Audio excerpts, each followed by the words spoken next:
कैसे हो छात्रों। आज हम हिंदी में व्याकरण समास पढ़ेंगे। समास का शाब्दिक अर्थ है संक्षेप या संक्षिप्त करने की रचना विधि। निम्नलिखित वाक्यों को देखिए।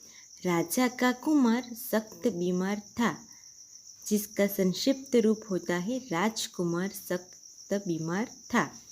उपर्युक्त वाक्य में हम देख रहे हैं कि राजा का कुमार का संक्षिप्त रूप राजकुमार हो गया है, अर्थात दो या अधिक शब्दों का अपने विभक्ति चिन्हों अथवा अन्य प्रत्ययों को छोड़कर आपस में मिल जाना ही समास कहलाता है।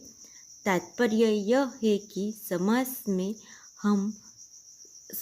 कम से कम दो पदों का योग होता है।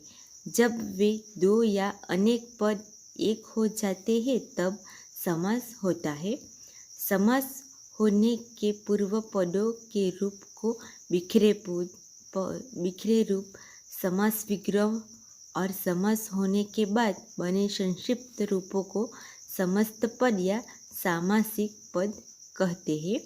ऊपर दिए गए उदाहरणों में राजा का कुमार समास विग्रह और राजकुमार को हम समस्त पद कहेंगे।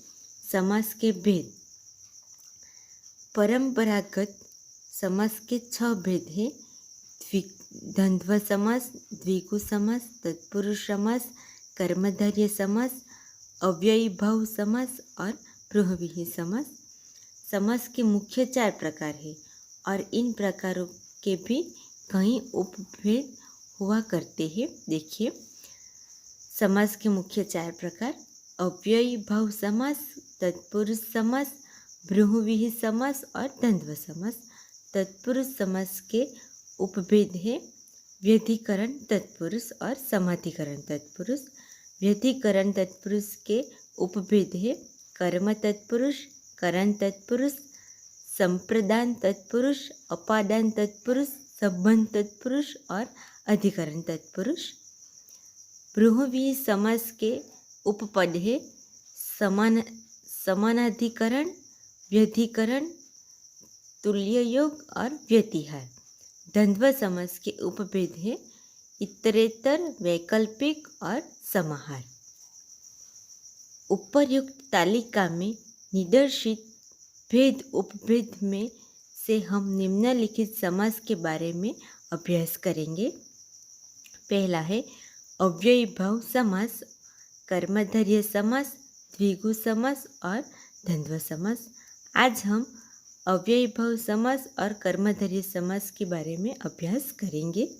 एक अव्ययीभाव समास, जिस समास में पहला पद प्रधान हो तथा वह शब्द अव्ययी हो और सामासिक शब्द का क्रिया विशेषण के समान उपयोग हो, उसे अव्ययीभाव समास कहते हैं। दूसरे शब्द में अव्ययीभाव का पूर्व पद अव्ययी होता है और उत्तर पद के मिल जाने के बाद भी समस्त पद अव्ययी ही रहता है। क्रिया विशेषण आदि अविकारी शब्द जिनका स्वरूप किसी भी लिंग, वचन या काल में प्रयोग करने पर बदलता नहीं है, वे अव्ययी कहलाते हैं। इन व्याख्याओं के संदर्भ में निम्नलिखित वाक्यों को पढ़कर समझिए। वह यथाशक्ति प्रयत्न करेगा। लड़का प्रतिदिन विद्यालय जाता है। वह आजीवन लोगों की सेवा करता है। समस्त पद है यथाशक्ति, जिसका विग्रह होता है शक्ति के अनुसार। प्रतिदिन, जिसका विग्रह होता है प्रत्येक दिन, दिन दिन। आजीवन का विग्रह होता है जीवन भर, जीवन पर्यंत। चलो छात्रों, अब हम कुछ उदाहरण देखेंगे। यथाविधि समस्त पद का विग्रह होता है विधि के अनुसार। यथामति, मति के अनुसार। यथाशीघ्र, जितना शीघ्र हो। यथोचित, जो उचित हो। आमरण, मरण तक। प्रतिवर्ष, प्रत्येक वर्ष। दिनों-दिन, दिन ही दिन में। रातों रात, रात ही रात में। बेकाम, बिना काम के। भरपेट, पेट भर के। यथानियम, नियम के अनुसार। यथासमय, समय के अनुसार। यथासंभव, जितना संभव हो सके। आजन्म जन्म से लेकर आकंठ कंठ तक, प्रतिपल प्रत्येक पल, बीचों बीच बीच ही बीच में, हाथों हाथ हाथ ही हाथ में, प्रत्यक्ष आँखों के सामने, बेखटके बिना खटके। निम्नलिखित अव्ययी भाव समास का विग्रह कीजिए। निर्भय भय के बिना, बेफायदा बिना फायदा के, घड़ी घड़ी हर घड़ी, अकारण कारण के बिना, निर्विवाद विवाद के बिना, अनजाने बिना जाने, प्रतिमास प्रत्येक मास, निर्विकार विकार के बिना, अनुरूप रूप के अनुसार, यथारुचि रुचि के अनुसार, यथार्थ अर्थ के अनुसार, अध्यात्म आत्मा के संबंधित, बेरहम बिना रहम के, प्रत्येक एक एक करके, बिना फायदे बेफायदा बिना फायदा के, या जीवन जीवन तक। दूसरा है कर्मधारय समास। जिस समास में पूर्वपद विशेषण और उत्तरपद विशेष्य हो या पूर्वपद विशेष्य और उत्तरपद विशेषण हो, उसे कर्मधारय समास कहते हैं। इस समास में पूर्वपद तथा उत्तरपद में उपमेय उपमान का संबंध भी हो सकता है। उपर्युक्त व्याख्या के संदर्भ में कर्मधारय समास के उदाहरण निदर्शित है। पूर्वपद विशेषण और उत्तरपद विशेष्य हो ऐसे उदाहरण समस्त पद है। महापुरुष जिसका विग्रह होता है महान पुरुष, पकवान पक्व अन्न, सुहास सुंदर है जो हंसी, सुविचार अच्छा है जो विचार, नवाकुर नव है जो अंकुर, महावीर महान है जो वीर, महात्मा महान है जो आत्मा, अंधकूप अंधा है जो कूप, महाविद्यालय महान है जो विद्यालय, सूक्ष्माणु सूक्ष्म है जो अणु, महायुद्ध महान है जो युद्ध, सुलोचना सुंदर है जिसके लोचन, प्रधानाध्यापक प्रधान है जो अध्यापक, नीलगाय नील है जो गाय। अब पूर्वपद विशेष्य और उत्तरपद विशेषण हो ऐसे उदाहरण। न्यायोचित समस्त पद का विग्रह होता है। न्याय है जो उचित, अधपका अधा है जो पका। उपमेय उपमान का संबंध हो ऐसे उदाहरण। जिसकी तुलना किसी अन्य से की जाती है उसे उपमेय और जिससे तुलना की जाती है उसे उपमान कहा जाता है।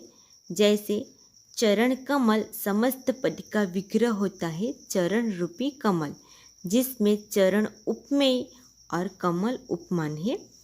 पहला पद उपमेय हो ऐसे उदाहरण। स्त्री रत्न समस्त पद का विग्रह होता है स्त्री रूपी रत्न। देहलता देह रूपी लता, नरसिंह नर रूपी सिंह, ग्रंथ रत्न ग्रंथ रूपी रत्न, नयन बाण नयन रूपी बाण। अब पहला पद उपमान हो ऐसे उदाहरण। राजीव लोचन समस्त पद का विग्रह होता है राजीव के समान लोचन। प्राण प्रिय प्राणों के समान प्रिय। भुजदंड दंड के समान भुजा। मृगलोचन मृग के समान लोचन। पाषाण हृदय पाषाण के समय हो है जो हृदय। कनकाभ कनक के समान आभा। कनकलता कनक के समान लता। कमल नयन कमल के समान नयन। करकमल कमल के समान कर। ध्यात्व जब पहला पद उपमान हो तो दोनों पद के बीच में के समान का प्रयोग किया जाता है। निम्नलिखित कर्मधारय समास का विग्रह कीजिए।